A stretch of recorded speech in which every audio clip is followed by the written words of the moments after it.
Welcome to Women at Work, everyone, and our ongoing conversation about how we help women join, stay, succeed, and lead in the workplace. I'm Laura Zarrow, Executive Director of Lifelong Learning here at the Wharton School, and I'm delighted to welcome you back.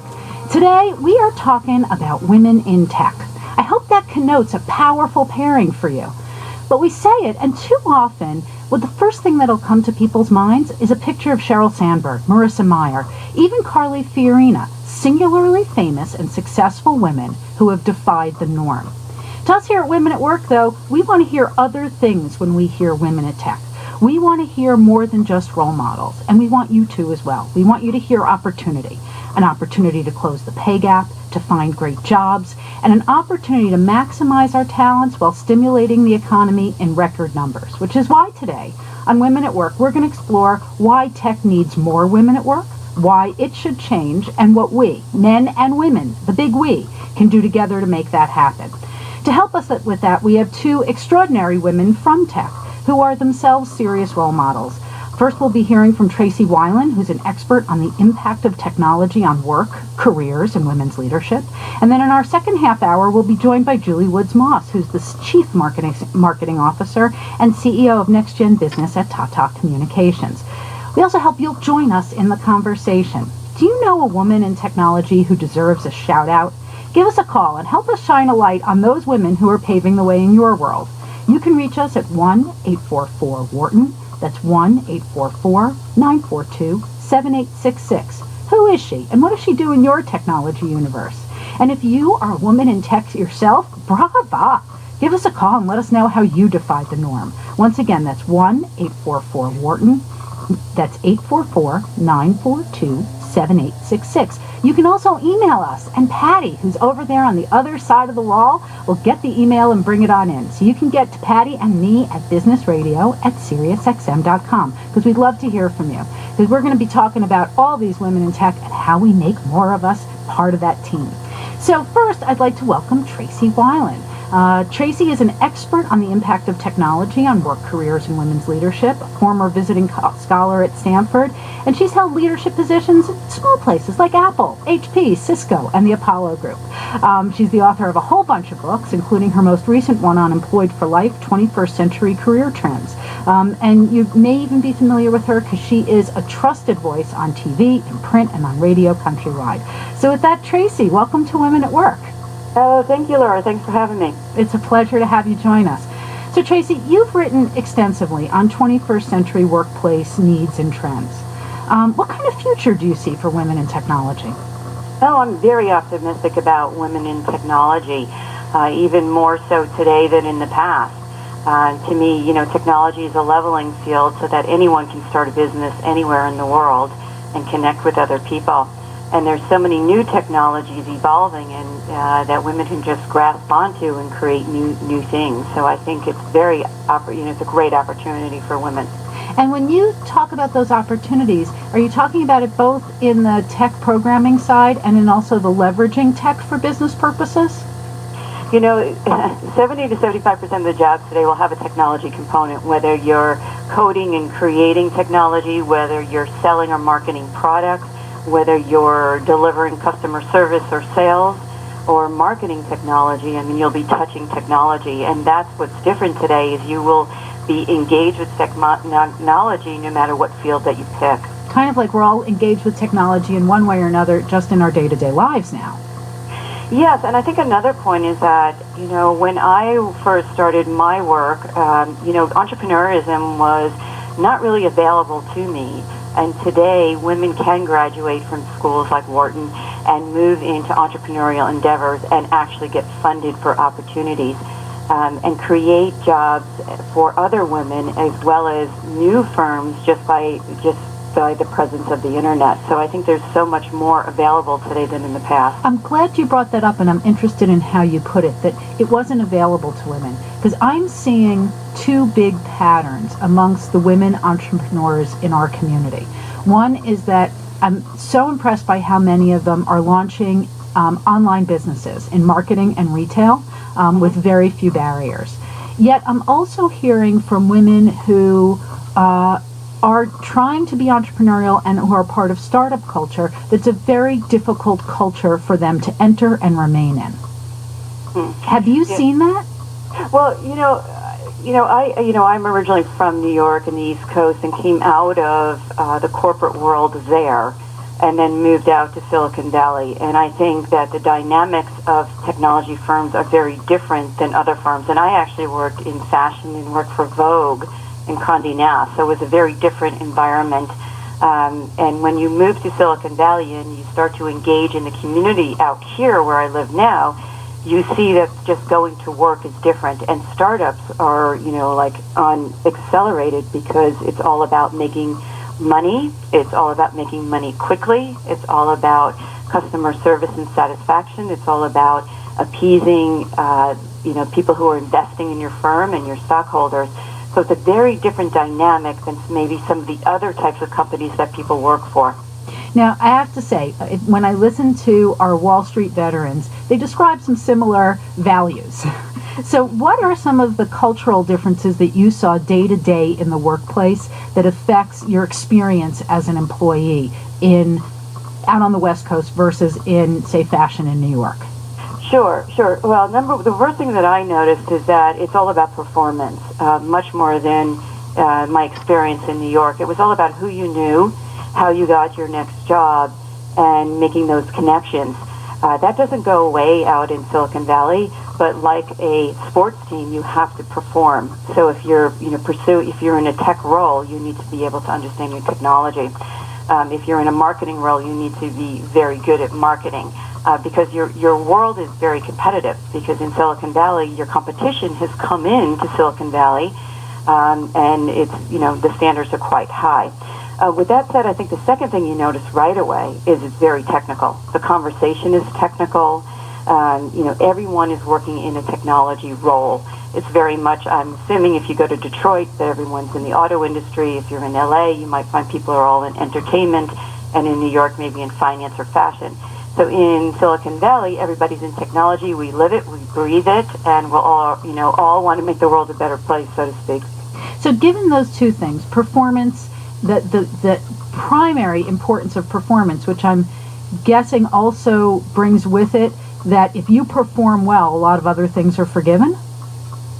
Well, I think if you prove results, whether, for example, I always encourage people, go into sales if you really want to be separated from any of the noise, so to speak, because if you meet your quota and exceed your quota, people understand that you're a high performer. If you choose different administrative types of roles, then you'd be subjected to more of the people in the politics. So I encourage people to go after those hardcore jobs, which is usually in product marketing, engineering, project management, sales, manufacturing, where there's a quantitative, measurable aspect to it, so that you can actually, set yourself apart from maybe noise that you really don't want to get involved in. Now, where do the gender patterns come into play here? Well, I think less and less is gender patterns. If I reflect back on, when I was growing up, engineering wasn't even presented to me because I was on the East Coast. It wasn't a popular degree, and it certainly wasn't popular and presented to women. Women were presented with medicine, psychology, nursing, teaching. Men were presented with law, business, different categories. So, as an evolution is, I came out to Silicon Valley with no background in the business side, and no background in the technology side. So I really struggled out here and had to fill in those gaps, where maybe my male colleagues, because of how they were groomed growing up, maybe they didn't have to fill in as many of those gaps. So I think, you always have to remember, what's the historic path of what kind of, backgrounds that people have, what kind of choices and education, grooming that they had either through their families or just through their culture. And then when you come here, how can you apply that or shift that into something that is very meaningful and measurable?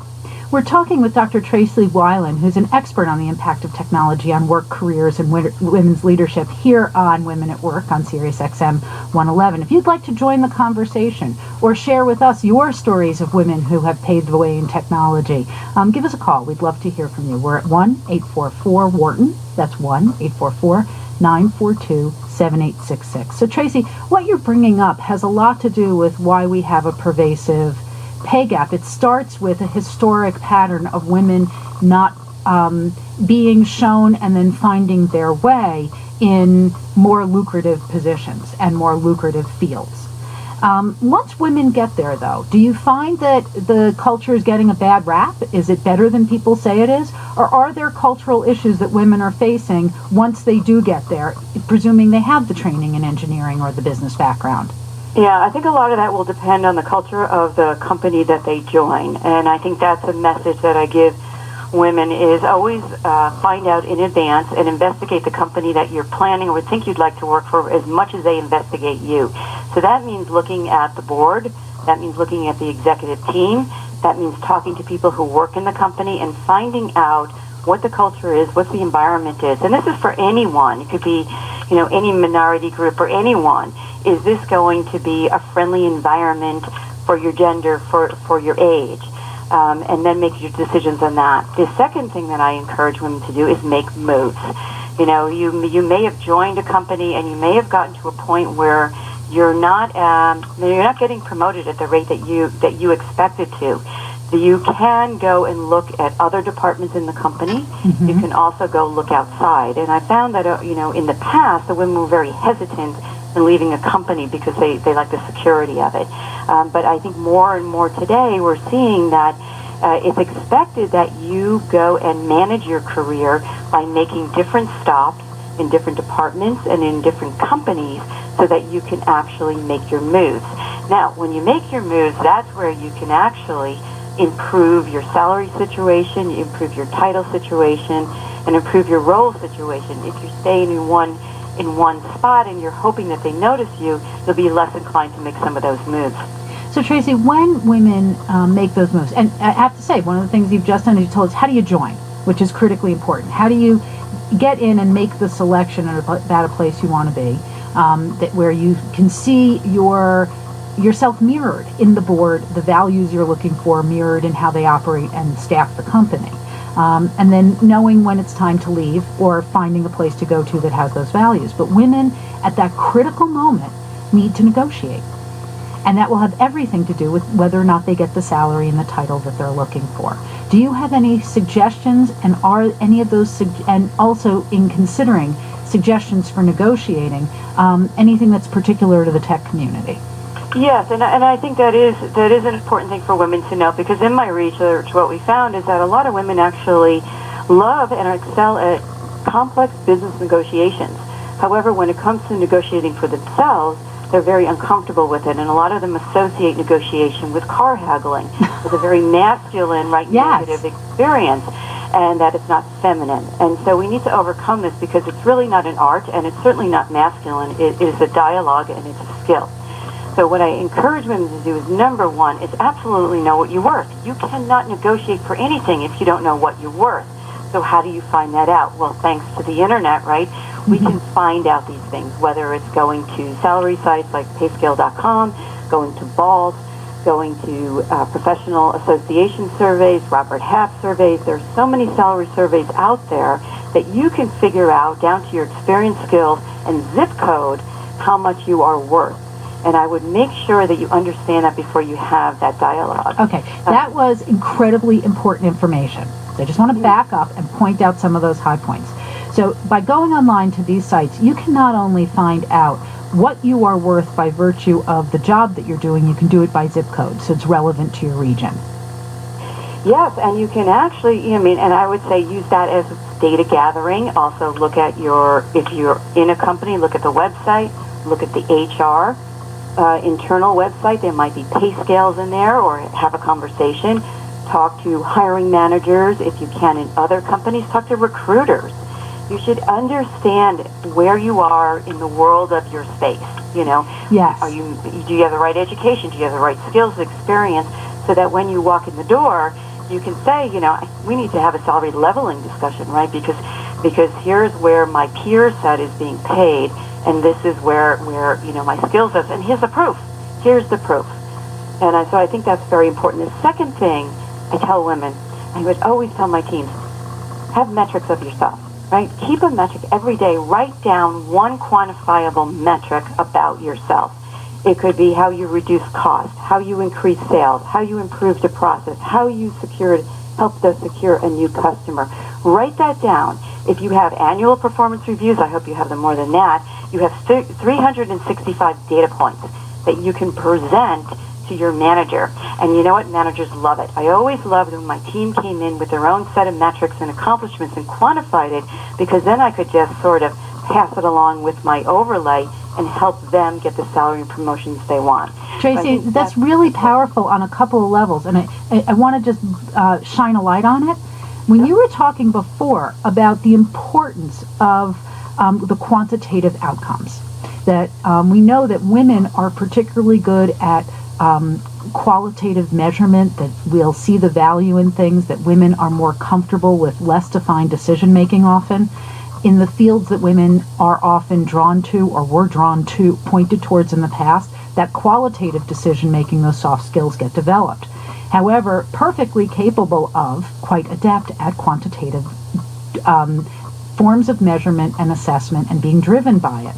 And so that if we're going to incorporate it into how we work and recognize that that's where value is for a company, you're suggesting that we take that same quantitative headset and apply it to how we not only measure our day-to-day performance, but I think de facto organize our day-to-day performance so that we have those metrics at the end of each day.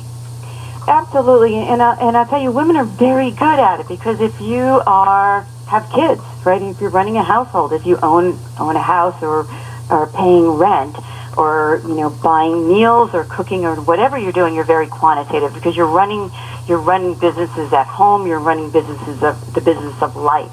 And so it's just taking those same quantitative skills and applying it into something that's really important. It's you. You're your own personal revenue stream. And and I say to women, if you can't do it for yourself, do it for your kids. You really need to generate a revenue stream and a path for yourself so that you can afford, or your family can afford, the things that you want to do, and so that you can have a great life.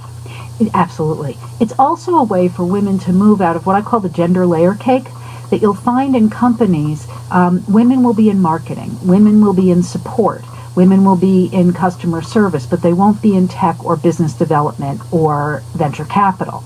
And that as women start to round out their skill sets and envision themselves in other areas, they can penetrate that gender layer cake and get into those more lucrative positions that are also driving the organization in larger ways.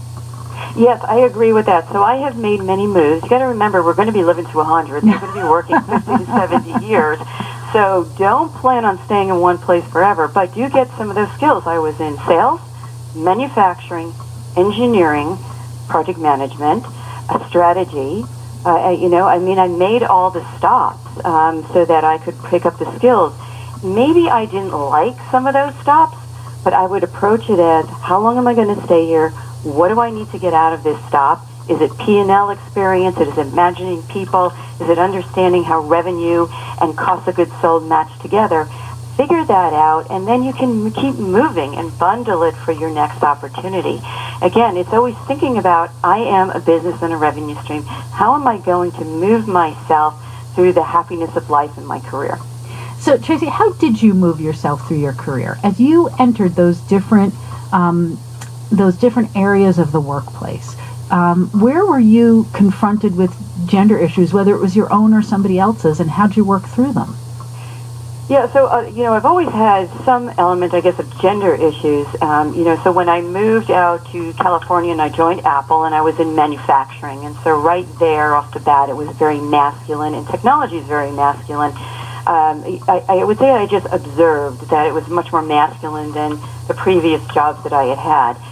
But I really noticed gender differences when I traveled overseas, because I was commuting for Apple to Asia, particularly to Japan, to Korea, to China, to some of these places where women's roles were even more separated than men's roles. And it was interesting as I started to have a difficult time. I was single, I was very young, and I was not getting any respect. And so I asked some managers, how am I going to get respect as a single woman traveling to Asia? And fortunately, one manager said, here's a list of women who are successful doing business overseas. Go interview them. And I think my focus has always been, if something increases revenue for me, I go for it. If something gets in the way of my revenue generating revenue for myself, I have to solve that problem. And so I needed to solve that problem right away, and I think at age 20 or 21, of how am I going to get, the Asia issues off the table. And I went and interviewed women, and they gave me some tips and strategies on how to create credibility for myself, how to create success for myself. It included actually, going back to school, doing different maneuvers of where I sat, Tracy, positioning other people. Yes. I'd like to break this down a little bit, because I have to tell you, I'm 49 years old, and the world has progressed significantly. However, I still travel all over the world and encounter these cultural differences. Some that are unique to those cultures and some that almost amplify the cultural challenges that we have here. In fact, next week we have Erin Meyer, who wrote the Culture Map, coming in to talk about this very topic with us. So what was some of the very specific advice that you got from these women who had figured out how to make this work? Well, number one is to establish the credibility before you go. And how do you do that? You have your management team, both in the U.S. and overseas, position and present you before you get there as a very key player and person on the team. Because after all, they're sending you there because you are the best in your class, right? So Absolutely. There's a reason why you're going there. No, number two is you have to have the local support of the team that whatever your company is there. You're usually greeted by somebody, you might have people there. If you're an entrepreneur, however, a lot of the women actually take videotapes of themselves and would send them in advance of themselves in their companies, talking about their credibility, their customer base, their revenues, to establish that they are real. And then it's also being very, you have to be very confident. You have to be confident in your area so that you are taken as a credible person. And then it's more maneuvering, some of the local customs. What are some of the protocols? How do you get to know the people so that they help you position? But I found that women can be incredibly successful doing business overseas. And I'm actually finding that it's actually getting easier as each generation, particularly in some of these other countries, the younger people are coming up through the pipeline and not accepting some of the role differences. One of the things that I found, though, is that, as you put, I think, let me rephrase this, the way that you put it, I think, is incredibly clear and well understood, and that issue of credibility. Relationships are built very slowly in other cultures, and when you come in as a new person from far away, being able to start working without the foundation of trust and familiarity can be a huge challenge. And that's where having kind of that sponsor, that person who recommends you, who welcomes you, can make an enormous difference. And that will be the barrier to being heard so that you can establish your credibility. In U.S. culture, though, did you ever find that your credibility as a woman was also something that you had to establish, or was the focus on performance so intense that was a non-issue? No, I have faced it. I don't think it would be blatant. A lot of just, it's not always obvious why you're not getting ahead. I do remember I was at Apple noticing that other people were getting promoted and I wasn't, and so I sat down with my manager and said, why is it that person is getting promoted and I'm not? And one of the barriers that was laid down to me is that because I didn't have a master's of engineering or business. And so I just said, well, we'll just take that one off the table.